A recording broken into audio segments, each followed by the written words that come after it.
gave us an idea of the kind of things that we do on Hajj. Yes, we've gone through it, but we remember. And by and large, Hajj can be described as being in a particular place at a particular time to do a particular action with a particular intention.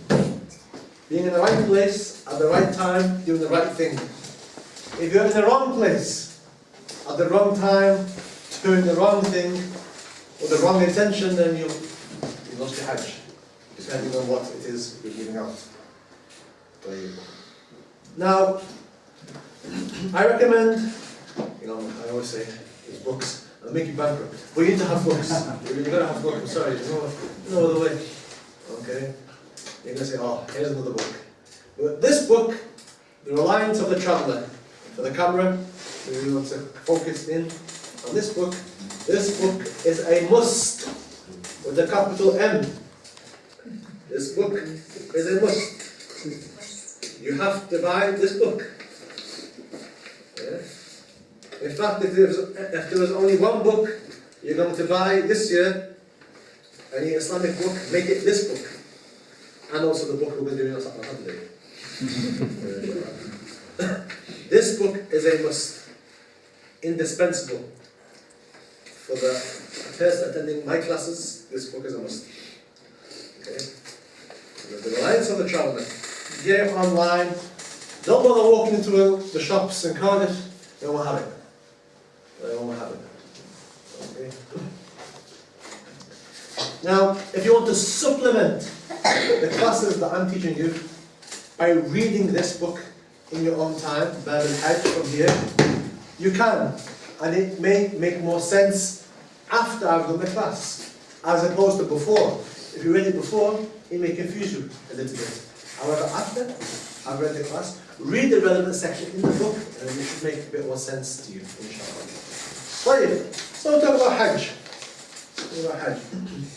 And Hajj, according to the scholars of the Sharia, it is intending to visit the house of God and performing rituals.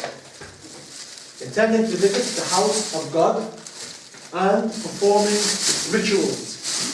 قصد البيت الله قصد بيت الله الحرام للنسك. قصد بيت الله الحرام للنسك. And when we say the house of God, we mean the Kaaba. Or the Haram, the Masjid Haram Mecca. It doesn't mean that God lives in the house. It's just metaphorical. We don't literally mean that there's a house in which God lives in. No. Any more than God lives in the heavens or God's in the sky. God's not in the sky. We don't believe in that. God is not inside His creation. Allah is not inside of you, not inside of me, and He's certainly not inside any of His creations. Time and space are His creations. Allah can't be inside His creation. What kind of God will be inside of His creations? Impossible. Impossible.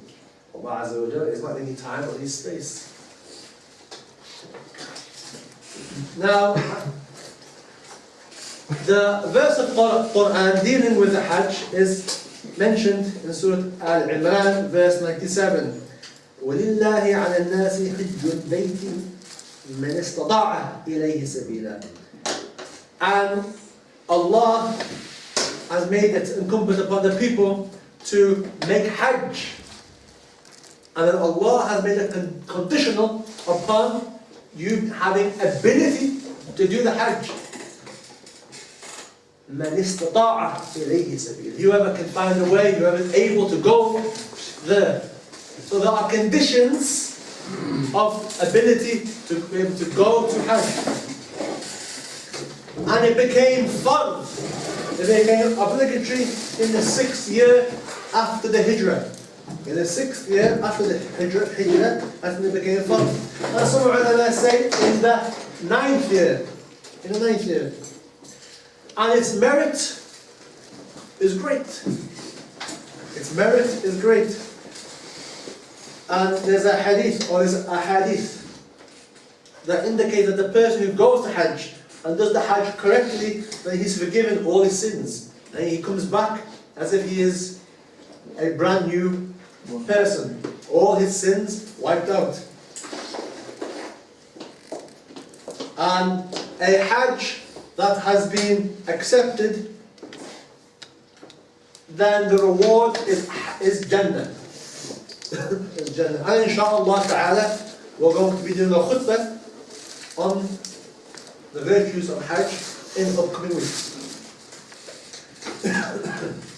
And the perfect Hajj, or al-Hajj al-Mabrur, the Hajj which is Mabrur, which is mentioned in the Hadith, is that which does not have any sin done in it. You may say, how can you do Hajj and have sin? We're going to find out that if you harm anybody, push somebody out of the way, or you're a bit rough, or you backbite, or you slander, or you look at things you should not be looking at. Yeah? This lowers or lessens the perfection of your Hajj. And the Prophet ﷺ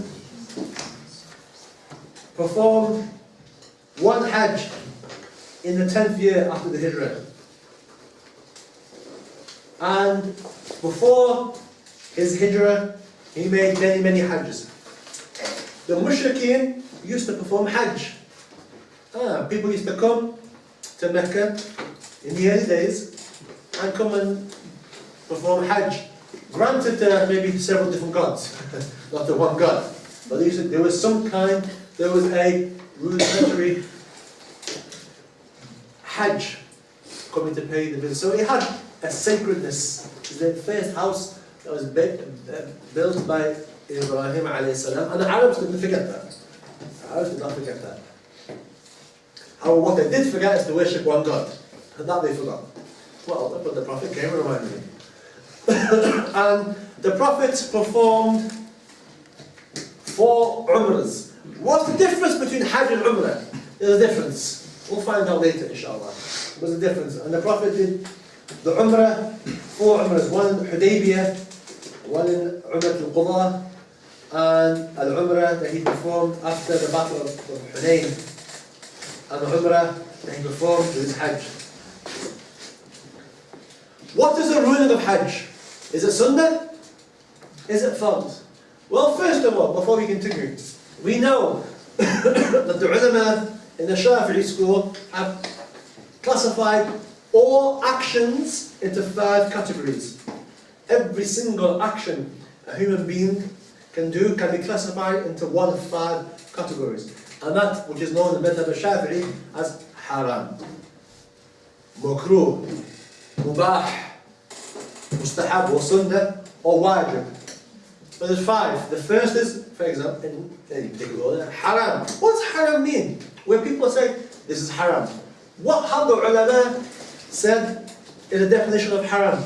Haram is that which, if you do that particular thing, you are sinful. What does sinful mean? Allah Azza wa Jal may put you into hell, or He may choose to forgive you. But it's sinful. It's marked down as a sin. That's haram. Doing it, it's sinful. And leaving it, you're rewarded. That's haram. When we talk about haram, that's what it means. Doing it, you are sinful. Leaving it, not doing it, you're rewarded. That's haram. What is wajib? Wajib, the opposite. The opposite. Doing it, you are rewarded. Something obligatory, something you have to do. Doing it, you are rewarded. You're rewarded if you pray 5 times a day. You're rewarded. If you leave it, you are sinful. Then you have makruh, disliked. Doing it is not sinful. Something which is disliked in the Sharia. Doing it is not sinful. However, leaving it, you are rewarded. Leaving an action that the ulama have said is makruh, disliked, leaving it, you are rewarded. If you did it, is it haram? No. Is it sinful? No. But just leaving it is rewarded. Then you have mubah or halal. What does halal mean? Mubah. permissible. In Sharia, mubah, permissible means will you do it or not? It doesn't mean anything. Will you do it? No sin and no punishment. And if you left it, there's no sin, no punishment. That's permissible. And some ulama will call it halal. It's permissible. So if I stand up or sit down, is it haram? It's haram, standing up, sitting down. Is it obligatory? No. Is it makruh? No. Is it sunnah? No. What is it? It's permissible. Whether I stand up or not. You know, I don't get any reward by standing up. I don't get any reward by sitting down. If I was to go like this, scratch my face, it doesn't fit into anything apart from it's just permissible. The vast majority of our actions are permissible. The vast majority of things are permissible. Only a certain group of things are haram. Only a certain group of things are obligatory. Wajib.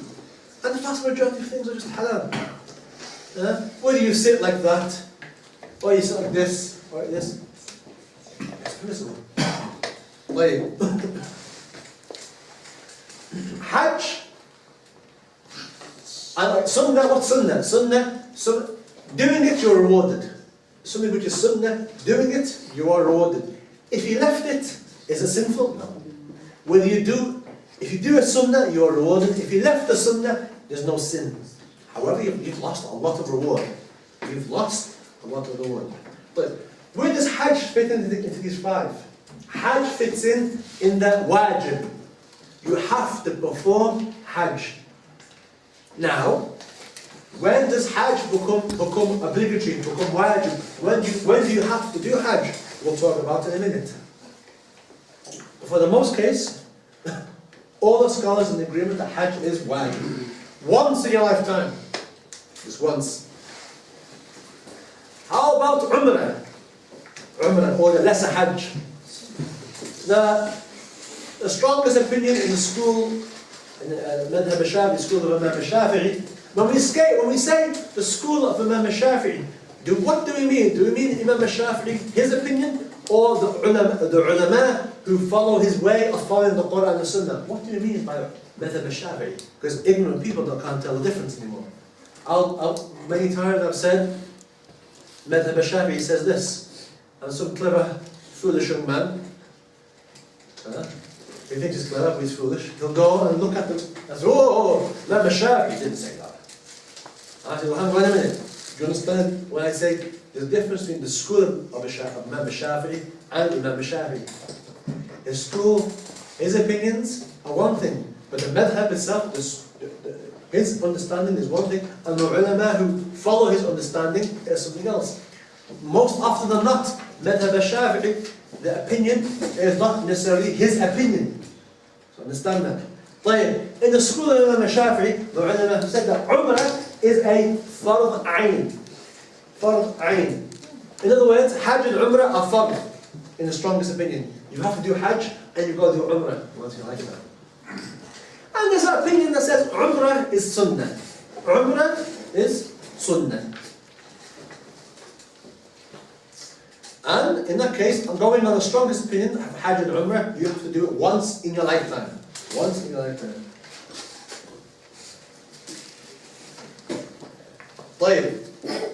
Now praying 5 times a day, you have to, yes? And you have to do it when? Straight away. Can you delay Salah past its time? Can we delay Isha until tomorrow? No. Zakah. When the time for Zakah comes, can we delay it? I'll pay next year. No. You pay it when the time comes. Fasting, can we say, we're going to delay Ramadan until next year? No. What about Hajj? Hajj is different. It's wajib, you have to do it. But let's say that we fulfill the conditions of Hajj, and Hajj becomes wajib. Let's say that Hajj becomes wajib on us now. Do we have to go in a few weeks' time? Do we have to go? This is what we're going to talk about. It becomes wajib, but it's a obligatory thing that can be done at any time. Unlike Salah, it has to be done at a specific time. Unlike Hajj, like fasting, you got Ramadan. Hajj, you can do it this year, or next year, or year after. Once it becomes obligatory upon you, it doesn't necessarily mean you have to do it that year. Yeah? So it's in Arabic, ala tarahi. It's something, it's an obligatory aspect that can be done at a later time. Very different to other acts of worship.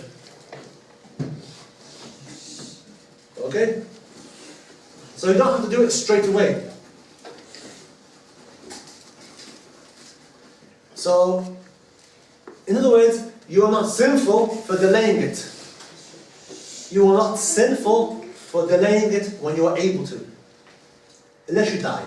If you die, then you're sinful, because you should have done it. You should have done it if you die, for example. طيب.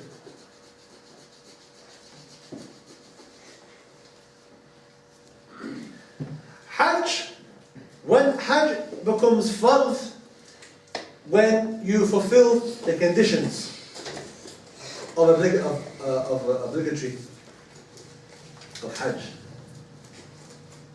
which we'll talk about later. And it is, Hajj becomes sunnah for young children. So these young kids, if they were to do Hajj with you, it'd be a lot of headache, but if you took them with you, it's sunnah for them. It's sunnah for them. When is it makruh, disliked, to go to Hajj? When is Hajj that not going, you're rewarded? How can that be? Not going to Hajj, I'll be rewarded for not going. If you fear harm to yourself, or if you fear that you may die, then leaving is better. Yeah? There's doubts if I die or not. As opposed to if you're certain you're going to die, then it'd be haram for you to go. And when is Hajj haram? When it is haram for a woman to do Hajj when she fears harm may come to her.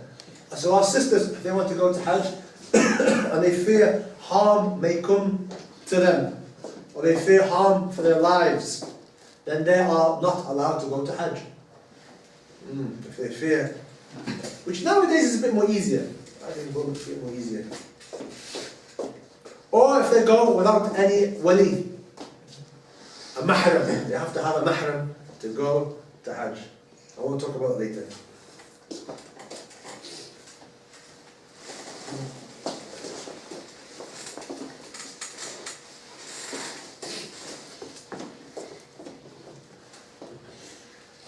So when you are a Muslim, one, and you've reached the age above the age of puberty, and you can differentiate between what's right and wrong, then Hajj becomes obligatory upon you, provided certain conditions are met. In particular, the condition of istita'ah, ability. So, we want to know, is Hajj obligatory upon us? Well, are you Muslim? Yes. Can you tell the difference between your right hand and left hand? Can you have the ability of tamyiz? Can you go to the toilet by yourself? Can you eat by yourself? Yes, we can all do that. Have you reached the age of puberty? Okay. Are we free? Are we not anybody slaves? Because if you're a slave, you can't. No slaves. Do we have the ability? Right. What do you mean by ability? The ulama say the conditions for ability are several. And this is that you have provisions. You have enough provisions and enough provisions to go there and back. Do you have enough money to go there and back? How much does it cost to go to Hajj? 2.5 grand. There and back. Have I got enough money to go there and come back? Okay, yes? Alright. For those who are looking after family members, are you going to leave them behind? Yes, I'm going to leave them behind. Are they being looked after? Any money for them? Yes. I have enough money for me to go there and back. And I have enough money for them to be looked after. Not you just go to Hajj and leave them to starve. No. They have to be looked after. I have enough money to go there and back, and my family being looked after. I've left them with enough money, or a way of getting money. They're okay. They're okay. Then, that's the first condition. And the ulama have said that this has to be in excess of any debts you have. Has to be in excess of any debts, which we'll read from our book later on, inshallah. The other condition for ability is that the road has to be safe. Is the road safe? For you to go there and come back, is it safe? Alhamdulillah, mashallah, pretty safe. Apart from pickpockets, you know, that's the biggest threat. And professional pickpockets in the Kaaba, when you're around the Kaaba, be careful, people will rob your pockets. The issue of tawassul, which we'll deal about, it's permissible in our deen, and people say, well, it may lead to shirk. Well, we say, well, tayyib. Because people rob when we're doing tawaf around the Kaaba, does that mean we leave doing tawaf? We don't leave that. Well, the same thing here. We'll talk about the issue of tawassul from the four madhabs, what they've said. You week after next. Other condition that you have, that there's water. What do you drink? There's water there, and there are inappropriate places on your trip. There's places where you can eat and drink. Which obviously on the plane, so you eat there. So otherwise, how you gonna go all the way there, all the way back by not eating? You have to have something to eat. So you have to find the appropriate places for water and drink. Which alhamdulillah, that's pretty easy. And they're going at a decent price. The other condition, you have to be able to, for those who are riding, you have to be able to, in a car, you have to be suitable to ride into a car. You're not going to find it difficult riding a horse, for example. Some of these conditions are not matter.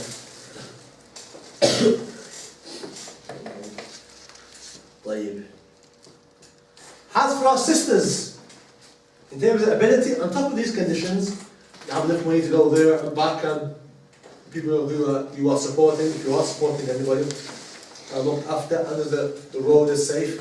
There's an extra condition on our sisters.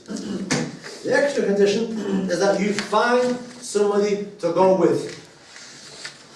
In the mazhab shafie, you can't go by yourself.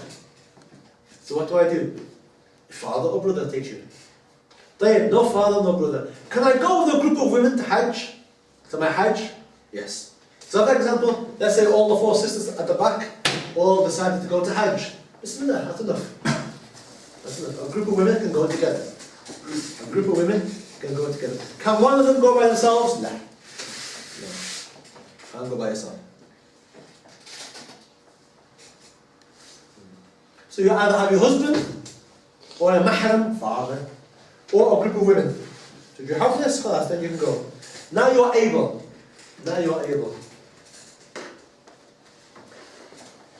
The only one of those conditions I can really say, apart from the women's condition, the only condition I can think of that would be that you wouldn't really find difficult in meeting is a condition of having enough money to go there and back because it's so expensive. How much is Hajj these days? 2.5 grand, 2,500. If you don't have 2,500 £2,500, then that's probably the condition that most of you would fail to meet. Hence, Hajj is not obligatory upon you. Like zakah. Zakah is wajib on you when you reach a certain amount, when you reach nisab, which in gold is 84.7 grams. And if it's silver, 592.9 grams. Which nowadays is maybe £300. If you've got £300, then you have zakah. With those conditions. Hajj, if you have enough money to go there and come back, then it's obligatory. In absence of that, you don't have enough money, you haven't got 2,500, and you haven't got enough money for the visa. And if you did, it wouldn't leave you with much money to look after your family, then you don't have to go to Hajj. You understand? And that's why some people, you have to save for a few years for some people to go to Hajj. Let's say somebody gave you the money. Somebody, here's the money, go. Then you go.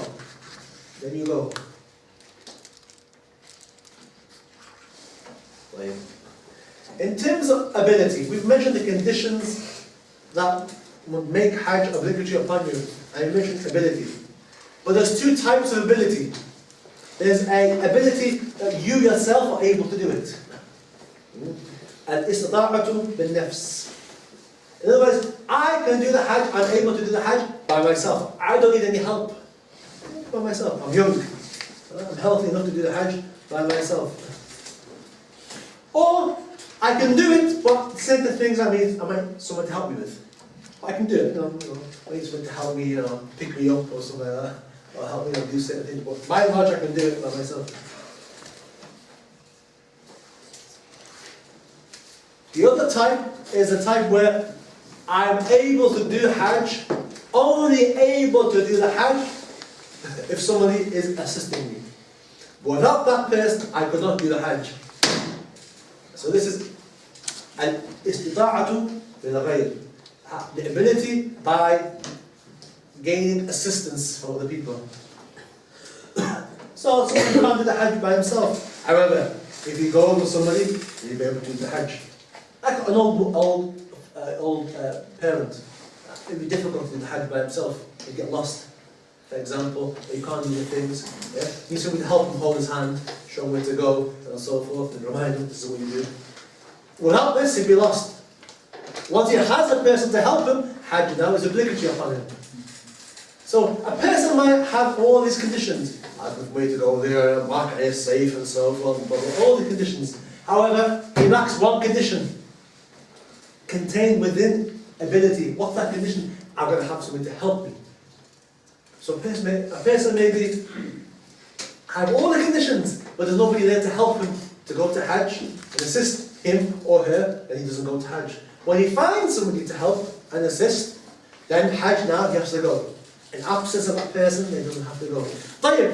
Can you hire? Let's say that somebody says, I'll go with you. I want somebody. I'll go with you. I'll help you. Don't worry. I'll show you where to go. I'll show you where to throw. I'll show you where you need to be. I'll be there with you all the time.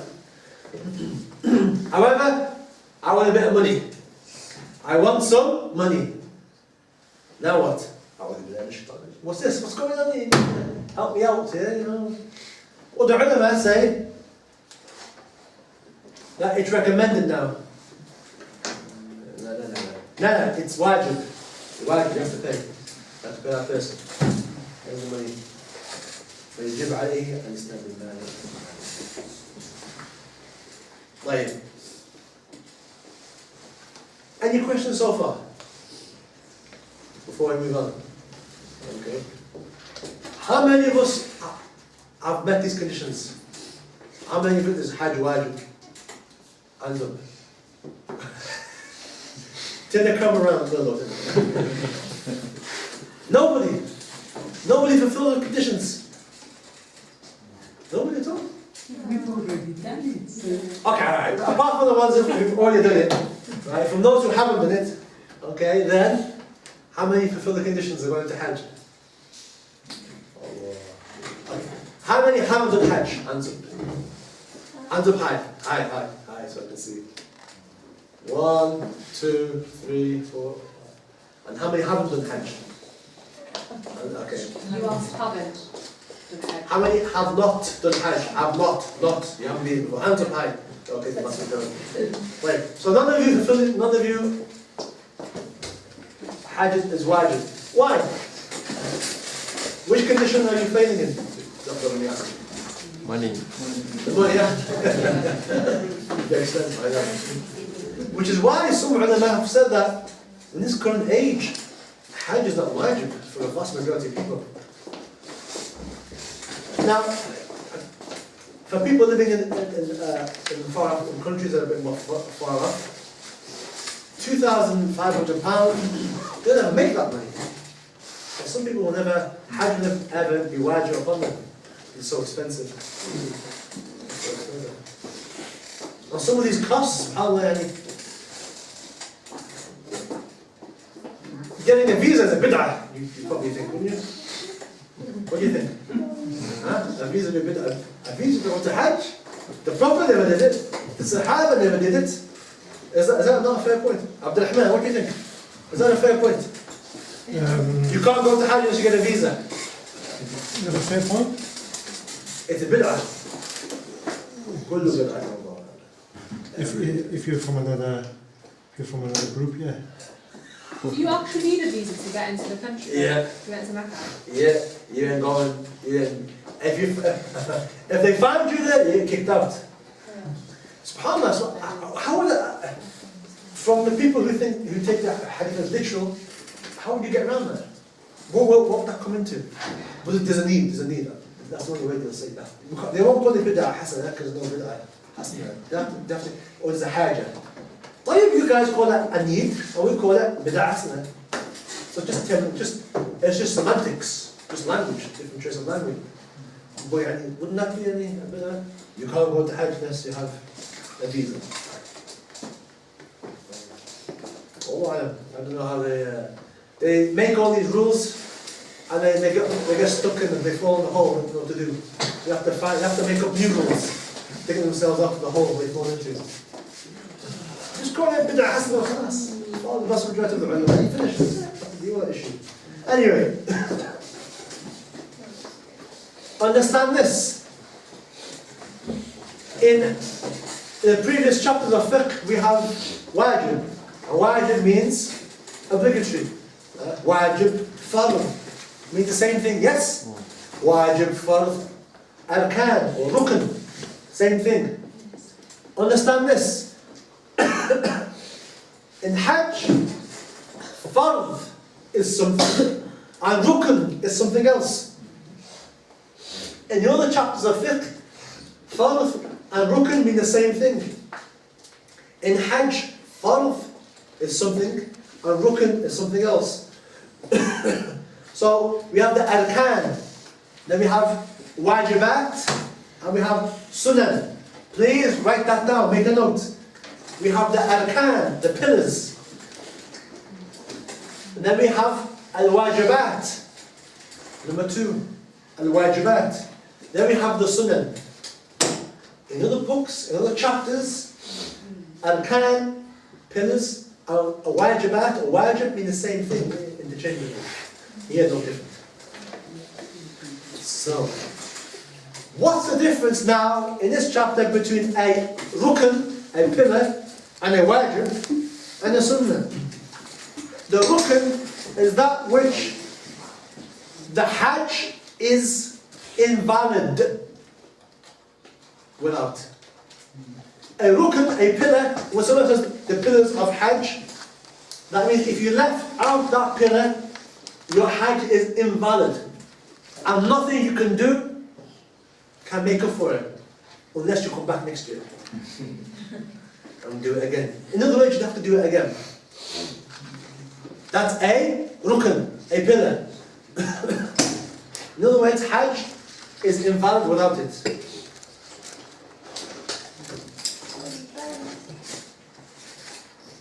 A wajib in hajj, when we say wajibat, those things are obligatory, we mean those things that the hajj, if they weren't done, if you left them out, your hajj would be correct. Wajib. See, if someone said in salah, read the Fatiha is wajib. Saying the Bismillah is wajib. If you left out the Fatiha and the Bismillah, is your salah correct? In salah? It's wajib. But wajib here means something different. A wajib in the chapter of Hajj, if you left it out, your Hajj is okay. However, you have to pay something. How much? Depends on what you do. It depends on what you left out. That's a wajib in the Bab of Hajj. And you're sinful for leaving out a wajib if you left it out without an excuse. The wajibat, leaving it out, your hajj is okay, you're going to pay something, and it's sinful if you left it out without an excuse. What? An example? We'll come into it, don't worry, we'll all be coming. And the sunnah of hajj are those which are not of the previous two, are not not a rukn or not a wajib. If you left out a sunnah, your hajj is correct, and you don't have to pay anything. You understand? However, you lose a lot of reward, a great deal of reward you lose. Right. So, let's break it down. What are the arkan of Hajj? What are the pillars of Hajj? What are those things that if you left them out, your Hajj is invalid? Nothing you can do can make it up for it. No amount of slaughter of animals or paying can make up for it, except you coming back and doing it the following year. The arkan of Hajj are 6. These are very important. The first is the ihram. The ihram. And we're going to deal with each one of these in detail. Al-ihram. The second is standing at Arafah. Al-wuquf bi-Arafah. Standing at Arafah. What's Arafah? What's Arafah? Day of forgiveness, is it? That's Yom Arafah. But what's Arafah though, the place? Being in a certain space, a certain Yeah, so Arafah is a place. Yom Arafah, why is it called Yom Arafah? Because people are at Arafah, so the day of Arafah. But Arafah is a place. That's number 2. Number 3, the tawaf, going around the Kaaba. Number 4, as-sa'i, going forwards and backwards between the Safa and Marwa. All these we're going to deal in detail. Just write them down, and we're going to mention what we're going to break them down in the next week or 2. The next thing is shaving or shortening your hair. Al-halq wa taqsir. Shortening your hair or shaving it off completely. And the 6th and final pillar of Hajj is doing everything in that order. Now, for the people, for the girls who stay behind in a 40 hadith class, we're going to do this again, but not as much detail. Not as much detail. So what does that mean? If I don't wear my ihram, which is wearing the white cloth, follow the conditions which we're talking about. If I don't wear my ihram, and if I miss Arafah, and if I don't do my tawaf, or if I leave the sa'i, or if I don't shave or shorten my hair, or if I don't do these things in that order by and large, then my Hajj is invalid, which means what? Come back next year. Or however many years it takes you to save up £2,500 and so forth. And get the visa again. And by the way, the Hajj, they got a limit to the amount of visas. That's it, they're not. Only a certain amount can come. What's that? I think that's another bid'ah. That's another bid'ah. No, only a certain number. The fact that it's I wouldn't have said that either.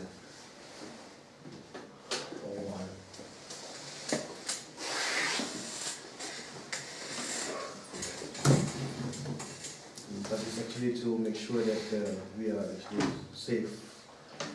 I've got no problem with it because I believe in a good innovation, like the vast majority of the ulama. But from their understanding, people who take that hadith literally, I don't know how they fit that in. Where would it fit in? You have to call it the need. I'm not debating the need. Of course there's a need. Of course.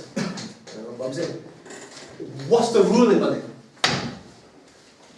Because by their definition, from what I understand from what they are saying, that would be a bid'ah. Would it not?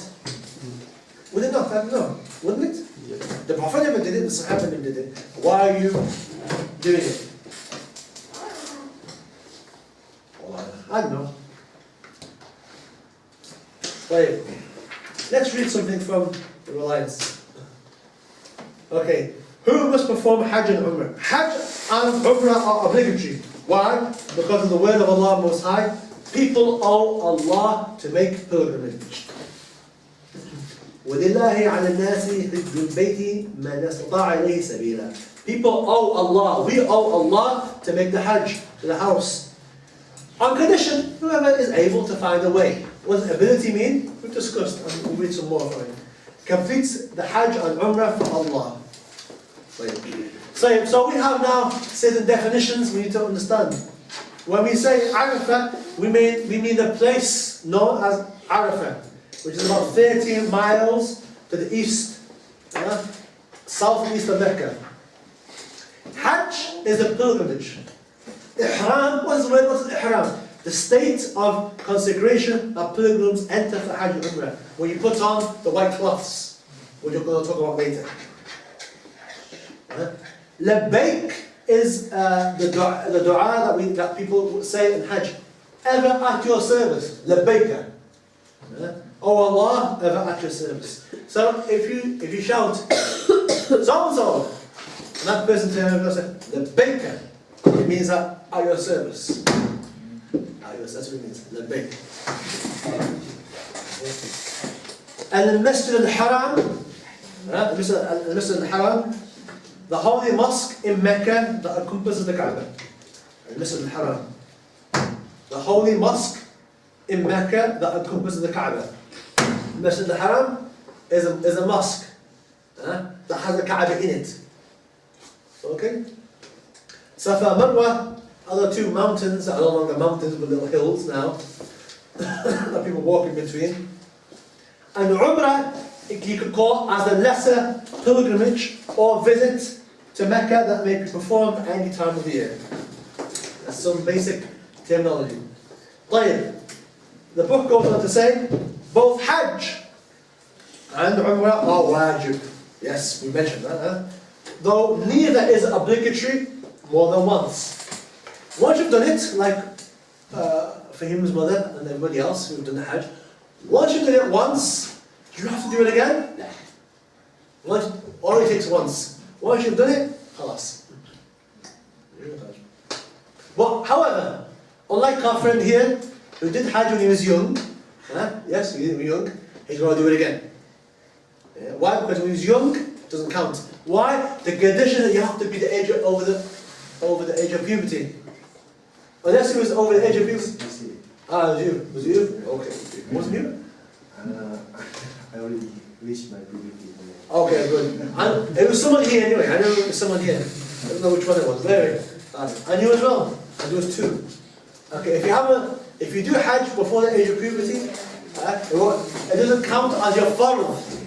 Yes, you get the sunnah. Yes, you get reward. Of course. But does it count as your fard? Yeah. You got to do it again. Okay. So both Hajj and Umrah are obligatory, though neither is obligatory more than once in a person's lifetime.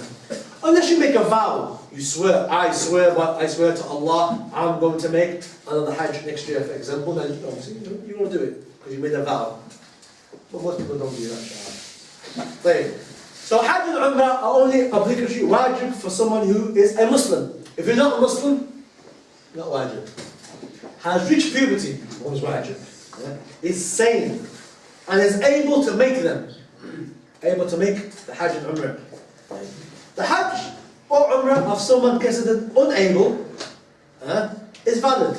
Let's say that you are technically, by the book, you are unable to go to Hajj, you don't fulfill the conditions. And let's say though, even though it's not wajib, because you don't fulfill the conditions, you go. You go. Which is, for example, the things we mentioned before about not being able to go. You take the hardship, for example, and you travel and you do everything. Then your Hajj is valid. It's not wajib on you, you say, I'm going to do it anyway. MashaAllah, then it suffices as your Hajj. Always saying is that it's not wajib. If you didn't go, it's okay. But you push it and you make yourself go. That counts as your Hajj. You understand the difference? Though that of a non-Muslim, or let's say somebody did Hajj, he wasn't a Muslim, they came back and said, MashaAllah, you know, I want to take Shahada. I want to take Shahada. And we tell him, look, you've got to do your Hajj a bit. Do your Hajj again. Do the Hajj again. Why? Because that Hajj doesn't count. Why not? Because I wasn't Muslim. I wasn't Muslim. Okay? Or a child below the age of discrimination who is unaccompanied by a guardian. It is valid for a child of the age of discrimination to enter the state of Ihram with his guardian's permission. Okay, we'll leave that for now. Those able able to perform the Hajj are of two. You mentioned before, yes? There are two types of ability. Those able to perform the Hajj in person, I can do it, or by myself. I might need some help, but by and large I can do it. And those who are able to fulfill the Hajj by sending someone. Someone else does it for them. Or they go with somebody and they do it all for them. Right. Let's focus on the vast majority who are us. Those able to perform the Hajj in person. The conditions for being considered able to perform the Hajj in person are... Who wants to read? You read, you got the book. Say my voice.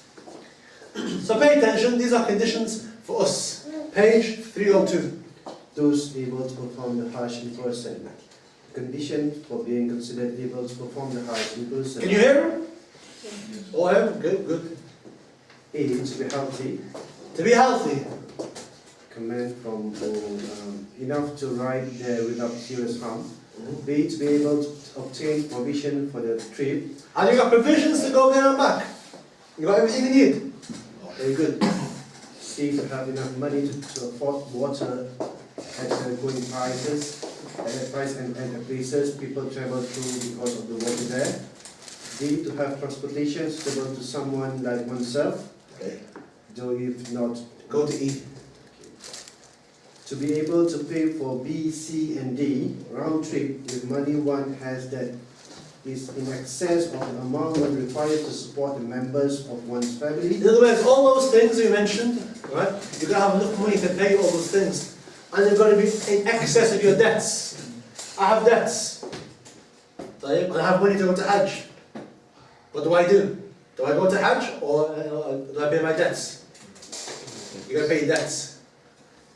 Right, let's keep reading. Support the members of one's families and clothe them while one is traveling there and back, and obtain lodging for oneself. There you are, your hotel, where are you going to stay? You've got money to pay? I've got enough money, 2,500 to go there and back. Like, where are you going to stay?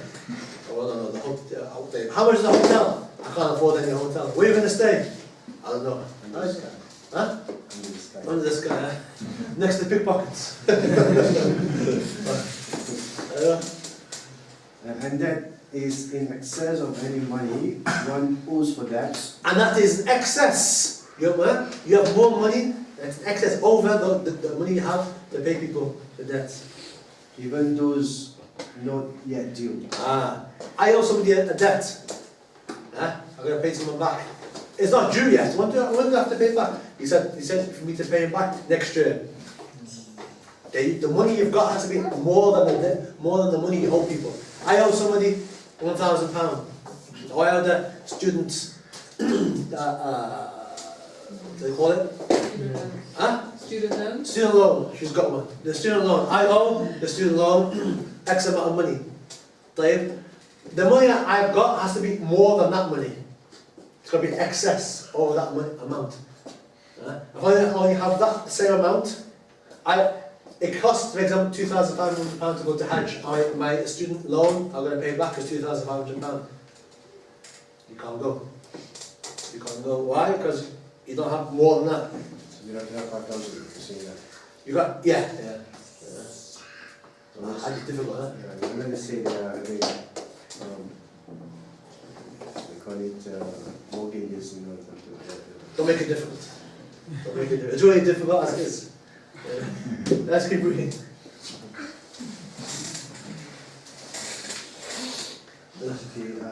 Sometimes, there's a hadith in the 40 hadith. We did it last week. That, remember the hadith? When the Prophet said,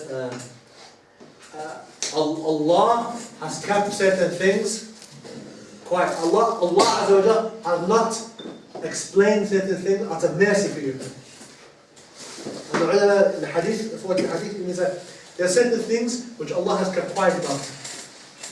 Out of rahmatan lakum, mercy for you, so it doesn't make things harder for you.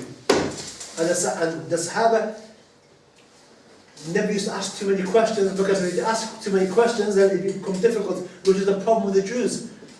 What kind of cow? What colour of the cow? How big is the cow? And then it got harder and harder and harder and harder and harder until it was very difficult to find the cow. How they just went and got the cow, but they kept on asking. So certain things, just leave it at that. Don't make it too difficult.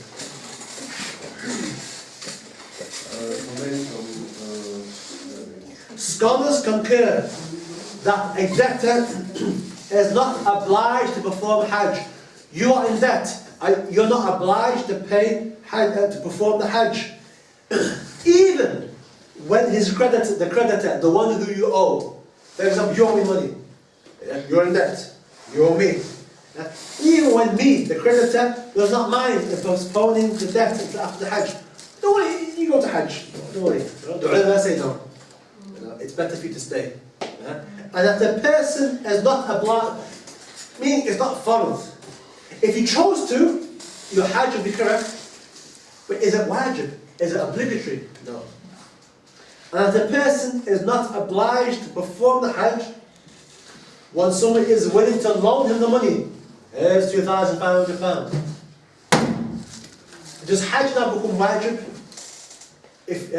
No, it's not wajib. Like if he took it and he went, his Hajj is fulfilled. But is it wajib? Does Hajj now become obligatory upon him? He has to go. Understand? There's the difference. And that the person is not obliged to perform the Hajj when someone is willing to loan him the money to do so. Though such a person's Hajj, if he decided to take the money that was loaned to him, would be valid, as previously explained. And that a route exists that is safe for one's person and property from predators and enemies, whether that be non-Muslims or so forth. There are conditions for obligatoriness of the Hajj and Umrah, meaning that if one of them is lacking, the Hajj and Umrah are not obligatory. The above conditions apply equally to a woman, who in addition to the previous things we just mentioned, requires someone to accompany her to protect her. Like who? Your husband. Or a unmarriageable kin. Brother, so forth, uncle, your son, male relative. Or reliable women, or a group of women. Even if there's no men with you in your group, as long as a group of women, reliable women, trustworthy women, you guys can go and do Hajj. If all these conditions are met, but there's not enough time. Yes, we fulfill all those conditions. Like, but we haven't got time to get there. By the time you get there, Hajj is gone. Your ma'arif is finished. Then the Hajj is not obligatory. Let's say the morning of your ma'arifah, I fulfill all the conditions. Like, no, I haven't got time to get there. It's not wajib.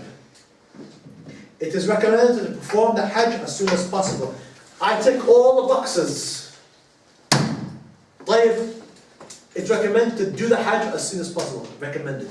If you didn't, if you left it till next year or the year after, it's okay. It's okay. But it's better to get out of the way. One is entitled to delay it, but if one dies without performing it and having been able to, one dies in a state of disobedience, and it is obligatory to take out the cost of it from the deceased's wealth. Hajj becomes obligatory upon you. You don't do it until many years and you die. You don't do it. You leave a whole bunch of money. We've got to take some of that money and we're going to give that money to somebody to go and do Hajj on your behalf. Why? Because it became wajib on you and you died not performing the wajib. Okay, inshallah. We'll stop there. I think salat, huh?